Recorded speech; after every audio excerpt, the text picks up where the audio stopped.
प्रसाद, सरस्वती विद्या मंदिर inter college Muzaffarnagar, वाणिज्य प्रवक्ता। मैं आज आपको कक्षा द्वादश के बही खाता तथा लेखाशास्त्र में कंपनी का सामान्य परिचय पढ़ा रहा हूँ। कंपनी के सामान्य परिचय में हम ये अध्ययन करेंगे कि पहले तो कंपनी का परिचय, क्या होती है कंपनी, फिर इसके बाद कंपनी का अर्थ, फिर कंपनी की परिभाषा, इसको परिभाषित किया है विभिन्न विद्वानों ने, फिर इसकी विशेषताएं, क्या खासियत होती है, क्या खास बातें होती हैं कंपनी में। इसके बाद जो कंपनी के प्रकार कंपनी अधिनियम के अनुसार, तो ये कंपनी अधिनियम के अनुसार प्रकार हो गए। फिर इसके बाद अंश, कंपनी अपने अंश बेचती है, जो पूंजी है वो अंशों के माध्यम से इकट्ठा करती है, तो अंश का अर्थ, फिर अंश पूंजी के प्रकार, और फिर पार्षद सीमा नियम, और फिर पार्षद अंतर नियम। इस तरह से आज हम कंपनी का सामान्य परिचय समझेंगे। सभी बच्चे और सभी व्यक्ति कंपनी से परिचित हैं। हम सब चीज़ें कंपनी की इस्तेमाल करते हैं, बहुत सारी चीज़ों का प्रयोग हम कंपनी की करते हैं और हमें पता है कंपनी क्या है। हम ये कहते हैं सीधा कि कोई कमी होगी तो हम कंपनी को वापस कर देंगे, कोई हमें गारंटी नहीं मिलेगी तो हम कंपनी पे केस कर देंगे। इस तरह से कंपनी के बारे में बहुत कुछ जानते हैं। सब्जेक्ट के बारे में आपको मैं समझा रहा हूँ। तो इसमें सबसे पहले कंपनी का परिचय। कंपनी के परिचय में निरंतर आगे बढ़ने की और कभी समाप्त न होने वाली मनुष्य की इच्छा ने कंपनी के विस्तार को बढ़ावा दिया है, जिससे कि मनुष्य की जो आवश्यकताएं हैं या जिससे जो उपभोक्ताओं की आवश्यकताएं हैं उनकी पूर्ति की जा सके, जिसके लिए इन आवश्यकताओं की पूर्ति के लिए वस्तुओं और सेवाओं की व्यवस्था करने के लिए एक विशाल धनराशि की और इसके अलावा आधुनिक प्रौद्योगिकी की और अत्यधिक मानवीय योगदान की ज़रूरत होती है, जिसके लिए एकल व्यवसाय और साझेदारी व्यवसाय द्वारा पूर्ति नहीं की जा सकती। और इस कठिनाई को दूर करने के लिए कंपनी या निगम अस्तित्व में आया। तो इस तरह से आपको इसका अर्थ पता चल गया होगा। इसका परिचय जो है, कंपनी से आप परिचित हो गए होंगे। अब इसका अर्थ है कंपनी का। कंपनी का अर्थ क्या है कि कंपनी लैटिन भाषा के कॉम अर्थात साथ साथ, विद या टुगेदर, और पेनीज, पेनीज मीन कंपनी जो है ये कॉम और PANIS, ये दो शब्दों से मिलकर बना है। कॉम का अर्थ है साथ साथ और पेनीज का अर्थ है रोटी कमाना। साथ साथ और पेनीज का अर्थ है रोटी कमाना या रोटी खा रहे लोगों का संघ। और इसके अलावा इसका अर्थ मर्चेंट वर्ग से भी लिया जाता है। लेकिन अगर हम कानून की दृष्टि में देखें तो कानून की दृष्टि में जो कंपनी का अर्थ है वो कंपनी वही मानी जाती है जो कंपनी अधिनियम 1956 या इसके अतिरिक्त अन्य कोई पूर्ववर्ती अधिनियम के अंतर्गत वो कंपनी बनी हो या पंजीकृत हुई हो, वही कंपनी मानी जाएगी कानून के हिसाब से। अब हम सीधे शब्दों में अगर हम देखें तो कंपनी लाभ कमाने के लिए व्यक्तियों का ऐच्छिक संघ है। लाभ कमाने के लिए इच्छा से इकट्ठा होने वाले लोगों का संघ है। इसका पृथक वैधानिक अस्तित्व होता है, इसका अलग अस्तित्व है सदस्यों से, और इसके दायित्व साधारणतः सीमित होते हैं तथा कंपनी एक कृत्रिम व्यक्ति है, कंपनी एक बनावटी व्यक्ति है तथा इसका सदस्यों से कोई मतलब नहीं है। लेकिन इसको बनावटी व्यक्ति की संज्ञा दी गई है। और बनावटी व्यक्ति से क्या मतलब है कि जिस तरह से एक व्यक्ति लोन ले सकता है उसी तरह से कंपनी भी एक लोन ले सकती है, और जिस तरह से कोई व्यक्ति वाद प्रस्तुत कर सकता है उसी तरह से कंपनी भी वाद प्रस्तुत कर सकती है। इस प्रकार ये कंपनी का अर्थ हमने जाना। अब कंपनी की परिभाषा, परिभाषा क्या है? परिभाषा विभिन्न विद्वानों ने अलग अलग दी है। तो ये प्रोफेसर एल.एच. हेने के अनुसार परिभाषा में अर्थ को ही अपने शब्दों में बताया गया है। एल.एच. हेने ने क्या कहा है कि कंपनी विधान द्वारा निर्मित एक कृत्रिम व्यक्ति है। कंपनी को कानून ने एक बनावटी व्यक्ति बनाया है। अब बनावटी व्यक्ति मैंने बताया कि जो काम एक व्यक्ति करता है वो कंपनी करती है। अगर हमारी कोई कंपनी से दिक्कत है तो हम कंपनी पे केस कर सकते हैं। जो कंपनी के ऋणदाता हैं, लेनदार हैं, वो सीधा कंपनी पे केस कर सकते हैं। इस तरह से कंपनी कानून के द्वारा, विधान द्वारा निर्मित, कानून के द्वारा बनाई गई एक कृत्रिम व्यक्ति है। कानून ने इसको बनावटी व्यक्ति बनाया है जिसका पृथक अस्तित्व होता है। इसका अस्तित्व अलग है, सदस्यों से कोई मतलब नहीं है इसका अपना अस्तित्व है। कंपनी अपने नाम से चलती है, जिसे अविच्छिन्न उत्तराधिकार प्राप्त हैं। इसको अविच्छिन्न लगातार उत्तराधिकार प्राप्त हैं। सदस्य आते जाते रहेंगे लेकिन कंपनी चलती रहेगी। और जिसकी एक सार मुद्रा होती है, इसकी एक कॉमन सील होती है, सार मुद्रा होती है। सार मुद्रा का ये मतलब है कि एक जो प्राकृतिक व्यक्ति है वो किसी भी प्रलेख पर अपने हस्ताक्षर कर सकता है, लेकिन कानून ने कंपनी को भी सामर्थ्यवान बनाने के लिए इसकी एक सार मुद्रा दी है इसे, कि जो भी कोई कागज़ हो वो हस्ताक्षर के स्थान पर कंपनी की मोहर लगती है और वो प्रमाणित होती है। तो इस तरह से इसकी कंपनी की एक सार मुद्रा होती है। न्यायाधीश जेम्स ने क्या कहा है कि कंपनी का आशय किसी सामान्य उद्देश्य के लिए निर्मित व्यक्तियों का संघ है। कोई सामान्य उद्देश्य हमने निर्धारित किया और उस उद्देश्य की पूर्ति के लिए जो है लोगों का, व्यक्तियों का एक संघ है। इस तरह से इसका अर्थ और परिभाषा ये कंपनी की समझाई। अब इसकी खास बात, विशेषताएं।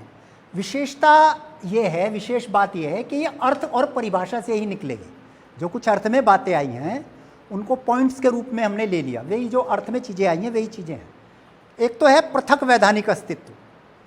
इसका कंपनी का अलग वैधानिक अस्तित्व है, अपना अस्तित्व अलग है। कंपनी में सदस्यों के परिवर्तन से कोई प्रभाव नहीं पड़ता है। सदस्य आते जाते रहेंगे लेकिन कंपनी के अस्तित्व पर कोई प्रभाव नहीं पड़ता। और इसी कारण से जो कंपनी है वो वाद प्रस्तुत कर सकती है, किसी पे भी केस कर सकती है। दूसरी बात, सार मुद्रा। सार मुद्रा कॉमन सील। कंपनी को कानून ने एक मोहर प्रदान की है, एक मोहर है कंपनी की, इसको सामर्थ्यवान बनाने के लिए। तो जो भी कोई प्रपत्र है कंपनी का उस पर ये सार मुद्रा लगती है और वो प्रपत्र कंपनी का प्रपत्र माना जाता है। इसके बाद सीमित दायित्व। कंपनी का जो दायित्व है वो अंशधारियों के द्वारा क्रय किए गए अंशों तक ही सीमित है। अगर कंपनी को किसी कारण से कोई हानि होती है तो उस हानि की दशा में सदस्यों से केवल अंशों पर उनके द्वारा दी गई राशि ही जब्त की जा सकती है, अन्य कोई धनराशि सदस्यों से नहीं ली जा सकती। स्थायी अस्तित्व। इसका स्थायी अस्तित्व है, कंपनी में सदस्य आते जाते रहते हैं लेकिन सदस्यों के आने जाने से, सदस्यों के आवागमन से कंपनी पर कोई भी प्रभाव नहीं पड़ता है। तो इसका अस्तित्व स्थायी है। समामेलित संघ। जो एक कंपनी है ये एक समामेलित संघ है। इसमें पंजीकृत और व्यक्तियों का कानून के द्वारा एक समामेलित संघ होता है। कानून में इसका समामेलन होता है, कानून से इसकी शुरुआत होती है। इस तरह से ये समामेलित संघ होता है। और हर एक कंपनी को पंजीकृत कराना, हर एक कंपनी का पंजीकरण जरूरी है। अंश पूंजी। कंपनी जो अपनी पूंजी प्राप्त करती है, कंपनी की जो अपनी पूंजी है वो कुछ निश्चित मूल्यों के अंशों में विभक्त होती है। कंपनी अपनी पूंजी हिस्सों में, अंशों में इकट्ठा करती है। तो इसकी पूंजी कुछ निश्चित मूल्य के अंशों में होती है और जो अंशों का स्वामी है वो अंशधारी कहलाता है। लाभ के लिए ऐच्छिक संघ।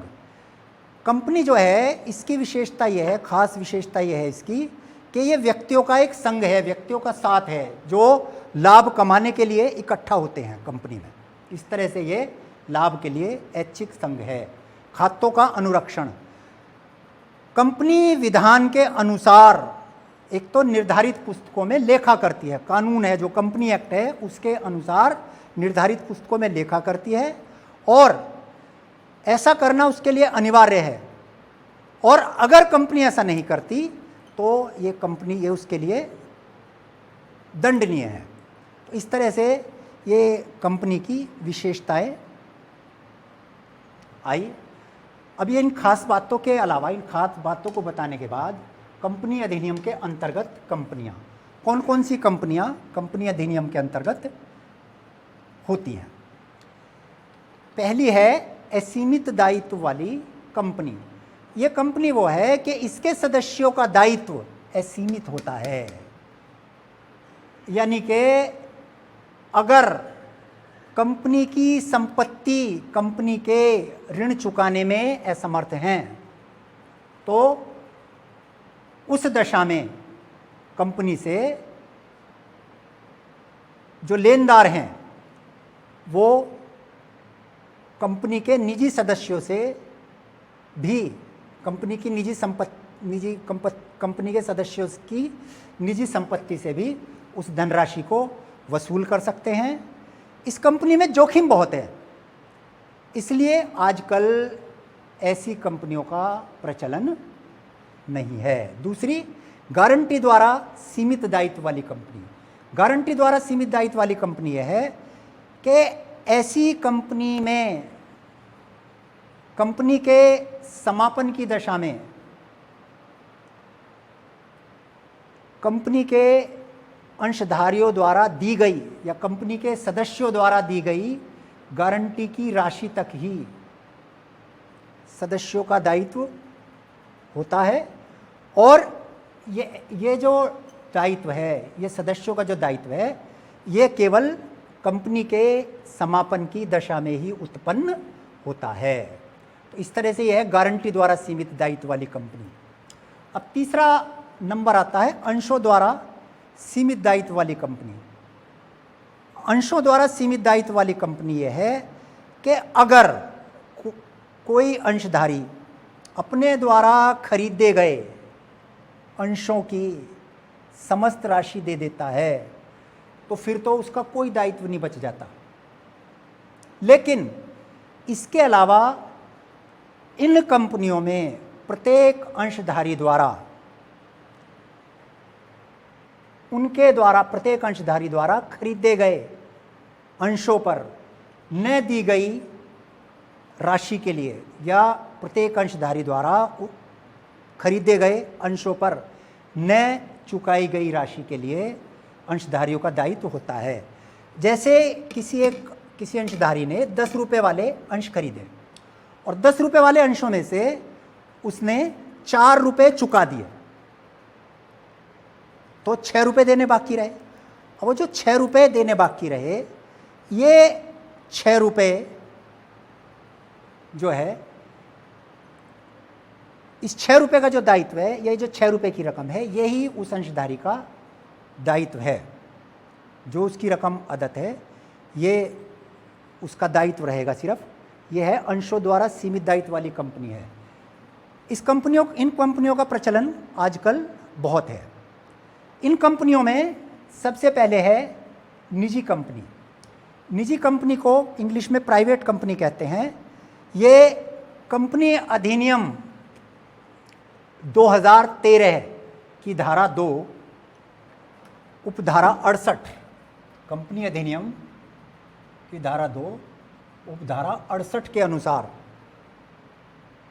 2013 की कंपनी अधिनियम की धारा 2 उपधारा 68 के अनुसार इसमें जो सदस्य की संख्या है वो 200 तक है। 200 तक सीमित रखते हैं अपने सदस्यों की संख्या, अधिक से अधिक, और कम से कम 2 सदस्य होने चाहिए, और ये अपने नाम के अंत में लिमिटेड शब्द लगाती है। इस तरह से यह है निजी कंपनी। फिर है सार्वजनिक कंपनी। सार्वजनिक कंपनी यह है कि इस कंपनी में जो है कंपनी अधिनियम 2013 की धारा, ये 2013 की धारा 2 उपधारा 68 के अनुसार, और यह है कंपनी अधिनियम 2013 की धारा 271 के अनुसार। तो ये सार्वजनिक कंपनी क्या है कि सार्वजनिक कंपनी से आशय उस कंपनी से है जो एक निजी कंपनी नहीं है। इसके जो न्यूनतम सदस्य संख्या है वो 7 है, कम से कम 7 सदस्य होने चाहिए, और अधिक से अधिक कितने भी सदस्य इसके हो सकते हैं वो अंश पूंजी पर निर्भर है। और ये जो है कंपनी सार्वजनिक कंपनी, यानी कि सार्वजनिक कंपनी अपने नाम के अंत में लिमिटेड शब्द लगाती है। फिर इसके बाद है एक व्यक्ति कंपनी। ये कंपनी अधिनियम, भारतीय कंपनी अधिनियम 2013 की धारा 2 उपधारा 62 के अनुसार जो है इसका गठन किया जाता है। इसको इंग्लिश में कहते हैं 1 पर्सन कंपनी, यानी कि एक व्यक्ति भी कंपनी बना सकता है, एक अकेला व्यक्ति भी कंपनी बना सकता है। ये क्या है एक व्यक्ति कंपनी? कि भारतीय कंपनी अधिनियम 2013 के अंतर्गत जो कंपनी निजी कंपनी या सार्वजनिक कंपनी नहीं है, वो उसके अंतर्गत एक व्यक्ति जो है, एक व्यक्ति कोई भी सिंगल पर्सन एक व्यक्ति कंपनी में अपना रजिस्ट्रेशन करा सकता है। यानी कि भारतीय कंपनी अधिनियम की धारा, भारतीय कंपनी अधिनियम 2013 की धारा 2 उपधारा 62 के अनुसार एक व्यक्ति कंपनी से आशय ये है कि वो एक तो प्राइवेट लिमिटेड कंपनी में, इस प्राइवेट लिमिटेड कंपनी में केवल एक व्यक्ति ही सदस्य होगा। अब सदस्य से क्या आशय है? सदस्य ये है कि वो सदस्य एक प्राकृतिक व्यक्ति, कोई भी प्राकृतिक व्यक्ति जो भारत का नागरिक हो और उसका निवासीय स्तर हो। अब निवासीय स्तर से क्या मतलब है? निवासीय स्तर से ये मतलब है कि वो व्यक्ति प्रत्येक वित्तीय वर्ष में अप्रैल से मार्च तक, प्रत्येक वित्तीय वर्ष में अप्रैल से मार्च तक कम से कम 182 दिन या उससे अधिक दिन, 182 दिन या उससे अधिक दिन भारत में रहता हो। इस तरह से वो व्यक्ति एक व्यक्ति कंपनी में अपना रजिस्ट्रेशन करा सकता है। एक व्यक्ति कंपनी का जो एक व्यक्ति कंपनी ये 2013 में ही आई है। एक व्यक्ति कंपनी की अवधारणा 2013 में आई है। ये 2013 के अंतर्गत ही एक व्यक्ति कंपनी को जो है बनाया जा सकता है, एक व्यक्ति भी कंपनी को बनाया जा सकता है। अब इसके अलावा अंश, हिस्से,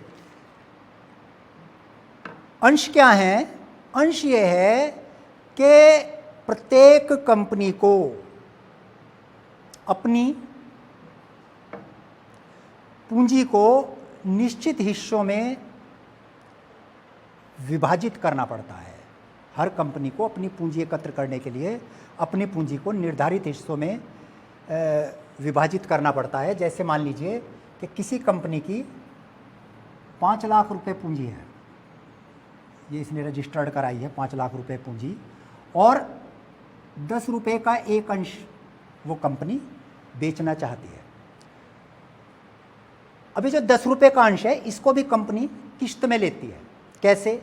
एक तो सबसे पहले एप्लीकेशन पे लेती है पैसा, इसके अलावा अलॉटमेंट पे, इसके बाद फर्स्ट कॉल पे, इसके बाद सेकंड कॉल और फाइनल कॉल। इसको सेकंड और फाइनल कॉल को अलग अलग भी ले सकते हैं। इस 10 रुपये को इनमें डिवाइड कर सकती है इस तरह, जैसे मान लो 2 रुपये इसमें हो गए एप्लीकेशन पे, 2 रुपये अलॉटमेंट पे हो गए, 2 और 2 4, 2 इसमें हो गए फर्स्ट कॉल में, 2 रुपये सेकंड कॉल में हो गए और 2 रुपये फाइनल कॉल में हो गए। इस तरह से ये कंपनी किश्तों में इस तरह से पैसा कम लेती है, इस तरह से अपनी पूंजी प्राप्त करने के लिए अंशों में हिस्से बना देती है। तो 10 रुपये का एक अंश है, और इस 5 लाख रुपए को अगर हम 5 लाख रुपए कुल पूंजी है, 10 रुपये का एक अंश है, इस तरह से ये 50,000 अंश कंपनी ने इशू किए।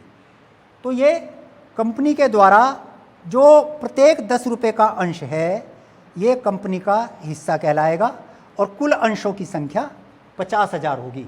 इस तरह से ये अंश हैं कंपनी के। अब है अंश पूंजी के प्रकार, कितनी तरह की अंश पूंजी होती है। पहली है अधिकृत पूंजी, इसको रजिस्टर्ड पूंजी भी कहते हैं, अधिकतम पूंजी भी कहते हैं, और कंपनी अपने जीवन काल में इससे ज़्यादा के जितनी इसने अधिकृत करा दी उस अधिकृत पूंजी से ज़्यादा के अंश कंपनी निर्गमित नहीं कर सकती। तो यह जो है पूंजी की अधिकतम राशि होती है, इसमें ये कहलाती है अधिकृत पूंजी। आया होगा ये समझ में। दूसरा निर्गमित पूंजी। निर्गमित पूंजी यह है कि अधिकृत पूंजी का वह भाग जो निर्गमित पूंजी वह है कि अधिकृत पूंजी का वह भाग, और अधिकृत पूंजी का कौन सा भाग, यानी कि अगर हमने मान लीजिए 50,000 अंश हमारे अधिकृत हैं, या 5 लाख की पूंजी हमारी अधिकृत है, 5 लाख की पूंजी अधिकृत है और 50,000 अंश हैं, इसमें से हम मान लीजिए 25,000 अंश इशू करना चाहते हैं, तो वो ये 25,000 अंश निर्गमित पूंजी के अंतर्गत आ जाएंगे। तो निर्गमित पूंजी यह है कि अधिकृत पूंजी का वह भाग है जिसको जनता को क्रय करने के लिए निमंत्रित किया जाता है। तो क्या हुई निर्गमित पूंजी? अधिकृत पूंजी का वह भाग जिसे जनता को क्रय करने के लिए निमंत्रित किया जाता है। तीसरी है प्रार्थित पूंजी। प्रार्थित पूंजी वो है कि निर्गमित पूंजी का वह भाग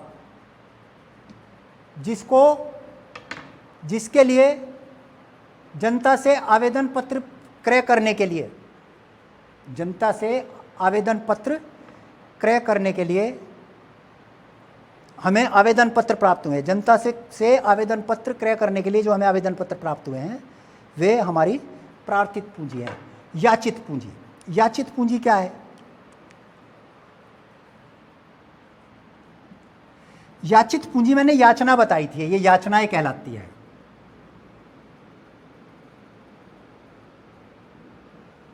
ये याचनाएं हैं, इस याचनाओं से ही याचित पूंजी बनी है। याचित पूंजी वह है कि इस पूंजी से आशय यह है कि अंशों के अंकित मूल्य के उस भाग से है। याचित पूंजी वो है अंकित मूल्य के उस भाग से है जो जनता से संचालकों द्वारा, जो जनता से अंशधारियों से संचालकों द्वारा मांगी जाती है याचनाओं के द्वारा, वो याचित पूंजी है। जैसे कोई याचना हमने छोड़ दी, मान लीजिए बताया था कि 2 रुपये एप्लीकेशन, 2 रुपये अलॉटमेंट, 2 रुपये फर्स्ट कॉल, 2 रुपये सेकंड कॉल और 2 रुपये फाइनल कॉल, और हमने सिर्फ यहाँ तक की याचना कर ली है। हमने सिर्फ ये याचना की, मान लीजिए सेकंड कॉल की, यानी कि 8 रुपये हमने मांग लिए, तो ये 8 रुपये तक की याचित पूंजी होगी। दत्त पूंजी। दत्त पूंजी याचित पूंजी का वह भाग है जो अंशधारियों से प्राप्त हो गया है, जो अंशधारियों ने चुका दिया है, वो दत्त पूंजी कहलाती है। याचित पूंजी में से जो मान लीजिए याचना की हमने 8 रुपये की, और इस 8 रुपये में से जितने पैसा अंशधारियों ने चुका दिया वो दत्त पूंजी, दत्त माने दी गई। प्रार्थित और चुकता पूंजी। प्रार्थित और चुकता पूंजी यह है कि जो कंपनी का अंश है उसका अगर हमने पूर्ण अंकित मूल्य मांग लिया, पूर्ण अंकित मूल्य यह है 10 रुपये, ये पूर्ण अंकित मूल्य इसका 10 रुपये है, 10 रुपये का अंश है, तो ये 10 रुपये पूर्ण अंकित मूल्य है। मान लीजिए हमने 10 के 10 रुपये मांग लिए और जो अंशधारी हैं उन अंशधारियों ने पूरे 10 के 10 रुपये का भुगतान कर दिया, तो यह पूंजी प्रार्थित एवं पूर्ण चुकता पूंजी कहलाएगी। इस तरह से ये प्रार्थित पूंजी हो गई। अब है पार्षद सीमा नियम। पार्षद सीमा नियम जो है ये कंपनी का अत्यंत ही महत्वपूर्ण प्रलेख है, सबसे महत्वपूर्ण प्रलेख है ये। इसीलिए इसे कंपनी का चार्टर भी कहते हैं। और पार्षद सीमा नियम को बनाते हुए इसीलिए हमें बहुत सावधानी बरतनी चाहिए, क्योंकि कंपनी के अधिकारों को पार्षद सीमा नियम जो है वो परिभाषित करता है, और जो पार्षद सीमा नियम में उद्देश्य लिखे हैं उन उद्देश्यों की व्याख्या करता है, और कंपनी के लिए बाहरी व्यक्तियों का क्या संबंध है, जो कंपनी से बाहर के व्यक्ति हैं उनसे क्या संबंध है, इसकी व्याख्या करता है। इस तरह से जो ये पार्षद सीमा नियम है, ये पार्षद सीमा नियम कंपनी के बाहरी व्यक्तियों का, कंपनी का चार्टर है, बहुत महत्वपूर्ण प्रलेख है। इसमें सारी सूचनाएं कंपनी से संबंधित लिखी रहती हैं। इसमें कौन कौन सी बातें होती हैं, कौन कौन सी बातें, वाक्य लिखे रहते हैं। एक तो कंपनी का नाम, तो ये हो गया नाम वाक्य, कंपनी का नाम। पार्षद सीमा नियम में जो बातें लिखी रहती हैं, एक तो इसमें है नाम वाक्य। नाम वाक्य में इसमें कंपनी का नाम होता है, और कंपनी के नाम में हम ऐसा नाम चुन सकते हैं जो एक तो पहले से कंपनी रजिस्टर्ड ना हो, कोई किसी सरकारी कंपनी के नाम से नाम ना जुड़ता हो। कुछ नाम प्रतिबंध है, जैसे क्वीन, क्वीनेस, इंपीरियल, इस तरह से कुछ नाम हैं वो प्रतिबंधित हैं, तो वो नाम इस नाम वाक्य में नहीं ले सकते हम। दूसरा है रजिस्टर्ड कार्यालय वाक्य या स्थान वाक्य, कार्यालय या स्थान वाक्य।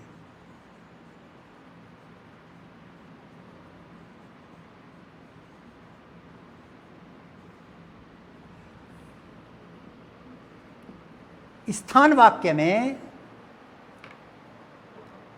उस राज्य का नाम आता है जिस राज्य में कंपनी का रजिस्टर्ड कार्यालय स्थापित है, सिर्फ उस राज्य का नाम आएगा। तो ये दूसरा पॉइंट हो गया स्थान वाक्य। तीसरा है ये उद्देश्य वाक्य। उद्देश्य वाक्य के अंतर्गत इसमें कंपनी का उद्देश्य, किस उद्देश्य के लिए कंपनी बनाई है उस उद्देश्य का वर्णन रहता है, और कंपनी के कार्य क्षेत्र रहता है इसमें पूरा। फिर है पूंजी वाक्य।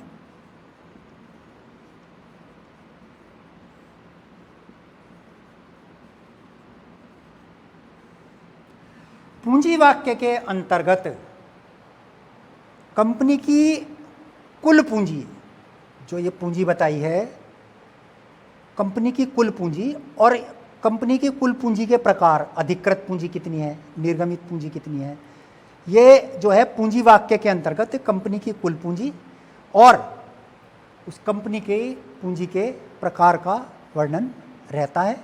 और इसके बाद अंत में संघ हस्ताक्षर वाक्य।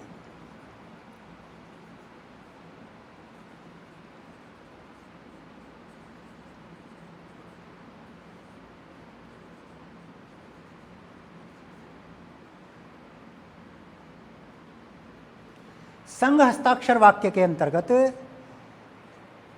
इसको घोषणा वाक्य भी कहते हैं, यानी कि पार्षद सीमा नियम जो है, पार्षद सीमा नियम पर हस्ताक्षर करने वाले व्यक्ति उस घोषणा पर हस्ताक्षर करते हैं। एक घोषणा होती है पूरी, जो उस घोषणा पर हस्ताक्षर करते हैं। इस तरह से पार्षद सीमा नियम कंपनी का एक महत्वपूर्ण प्रलेख है। इसके साथ साथ पार्षद अंतर नियम भी बनाया जाता है। और पार्षद अंतर नियम क्या है कि पार्षद सीमा नियम के अनुसार जो उद्देशित कार्य हैं, पार्षद सीमा नियम में जो कार्य हमने लिखे, उनके उनको पूरा करने के लिए, उनकी पूर्ति के लिए या कंपनी को सुचारू रूप से चलाने के लिए जो बातें रह जाती हैं उनके लिए बनाए गए नियमों तथा उपनियमों का उल्लेख रहता है पार्षद अंतर नियम में। फिर समझ लें इसको एक बार कि पार्षद सीमा नियम के अनुसार जो उद्देश्य हैं उन उद्देश्यों की पूर्ति के लिए या कंपनी को सुचारू रूप से चलाने के लिए बनाए गए नियमों तथा उपनियमों का उल्लेख रहता है इसमें पार्षद अंतर नियम में। इस तरह से ये कंपनी के जो है पार्षद सीमा नियम और पार्षद अंतर नियम है। अब एक है प्रवर्तक। प्रवर्तक कंपनी के लिए बहुत महत्वपूर्ण व्यक्ति है। प्रवर्तक यह है कि प्रवर्तक के दिमाग में यही कंपनी की शुरुआत करता है। प्रवर्तक के दिमाग में कंपनी का विचार आता है और वो अपने उस विचार को साकार करता है। कंपनी के बारे में अपने मन मस्तिष्क में कंपनी के विचार को सोचता है और उस विचार को पूर्ण करने के लिए प्रवर्तक ही कंपनी की शुरुआत करता है और प्रवर्तक ही कंपनी के लिए सारे संसाधन जुटाता है। वही उसके प्रपत्र तैयार करता है, उसके दिमाग में विचार आता है, वही कंपनी की नींव रखता है। और जब कंपनी अपने अस्तित्व में आ जाती है, जब कंपनी अपने अस्तित्व में आ जाती है, जब कंपनी चलने लगती है, तो जो प्रवर्तक है वो चला जाता है। इसके बदले में उसको अनेक प्रकार के जो मान लीजिए अंशों पर कोई छूट है, बट कमीशन है, इस तरह से उसको प्रतिफल मिलते रहते हैं। या कंपनी के जो डायरेक्टर्स हैं, कंपनी के जो संचालक हैं, जो भी कुछ वे उसका पारिश्रमिक, जिस तरह से भी उसका पारिश्रमिक होता है, उसका पारिश्रमिक निर्धारित और निश्चित करते हैं। इस तरह से ये कंपनी का अर्थ, परिभाषा और विशेषता और कंपनी के प्रकार, अंश पूंजी, पार्षद सीमा नियम, पार्षद अंतर नियम, इस तरह से ये बातें आपको बताई, आपके समझ में आया होगा। और इसको समझने के लिए आप इस वीडियो को पूरा देखें आखिर तक, जिससे कि आप इसको समझ सकें। बाकी इसकी डिटेल के लिए आप अपनी पुस्तक से, अपनी बुक्स से विस्तृत अध्ययन करें।